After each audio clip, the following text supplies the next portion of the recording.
Ka podwa ntiere weche motenore kod ng'anyo, jalup jatend piny Kenya Ngire Kithure Kindiki oseo jotelo kod kanisni moko mowacho ni ne osiero rowere mondo wuog oko kendo timo maundu e ng'anyo mane otimore odiochieng' manyoro ka gijiwogi ni gin kod ratichgi mar ng'anyo. Kane oloso e kaunti ma Kiambu, Kindiki ogolo singo ni gima chalo kamano ok bi ne kende pacho ka. Owacho ni jatend piny ok bi yie mondo mi piny Kenya odhiye mudho. Oyango ni nitiere paro mamoko mopande mane oganda ok ong'eyo kalure kaka tesendo bila ne owang' kendo gi kaka chenro mamoko ne ota. Serikali haitaingilia uhuru wa wananchi kujieleza kwa sababu katiba inawahakikisha huyo uhuru. We cannot interfere with the freedom of assembly.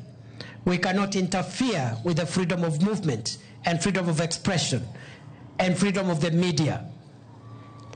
However, the government will never allow what happened in Kenya to ever happen again in our country.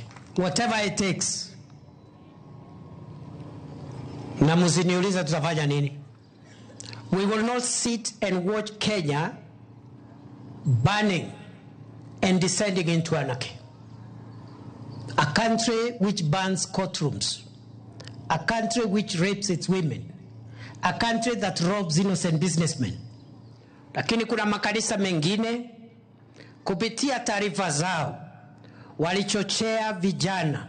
Hao makanisa, mimi ningetaka niwaulize leo kama ile kazi tuliona jana ndio yale mambo walikuwa wanataka ifanyike.